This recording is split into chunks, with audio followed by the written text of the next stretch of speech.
Okay, we are here with Kathy Labosh, and her book is The Child with Autism Learns About Faith, 15 ready-to-use scripture lessons from the Garden of Eden to the parting of the Red Sea. Kathy, what inspired this book?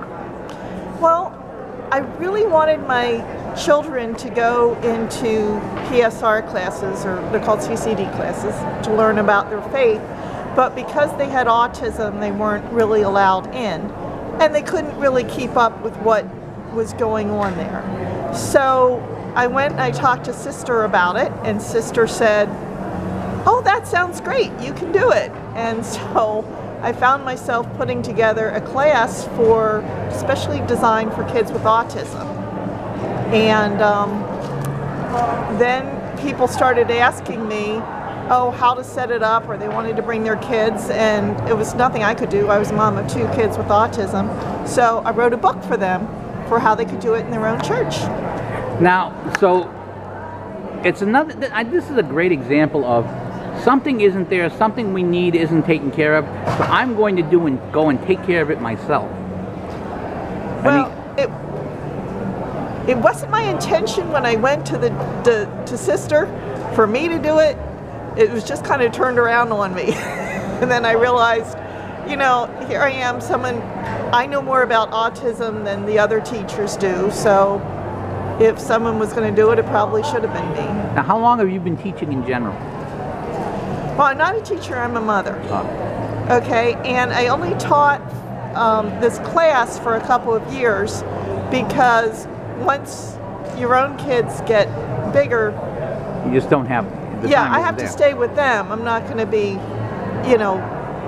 paying huge babysitting fees to go teach other people, and then my kids run around. So now, what are some of the things that can be used? You talk about the lessons that are in there.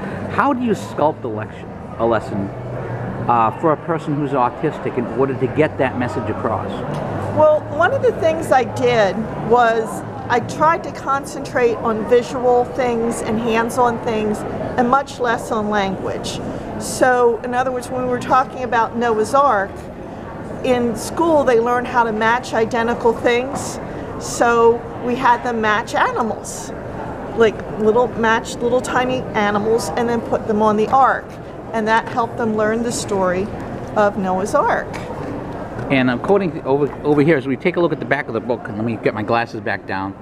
So this talks about all these, Adam and Eve, temptation, Cain and Abel, Jacob, Joseph, and all about the various ministries. And how important is this a book like this to teach teachers how to deal with someone with autism? It is incredibly important, because the very first part of it is all spent on how it is an autistic child thinks, and how they process information, and why they're melting down, and how to avoid that, and what to do if they are, and how to structure your program, a bunch of sources where you can get your resources, and everything from soup to nuts, including how to set up the classroom, is there in the beginning of the book. Now, do you have any other books on autism?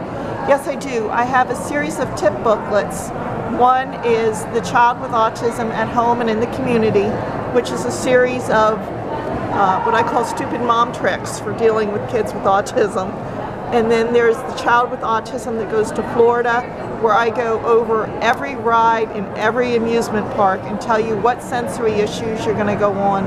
I go to the different resorts and I tell you, if there's like a lot of what your sightline issues are going to be. If you have a kid that runs away, is there a lot of shrubbery you could lose them in?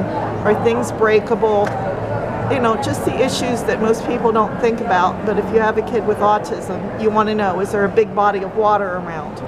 So these are all really good practical pieces of advice, those pieces of advice being secular and this one being religious, in order to help kids develop the faith, because autistic or not, the faith and Christ are all very important things to have, especially when you have some sort of disability you're carrying in life. Actually, in fact, I will show you, my one son is 22, and I have a photo of him. He is nonverbal.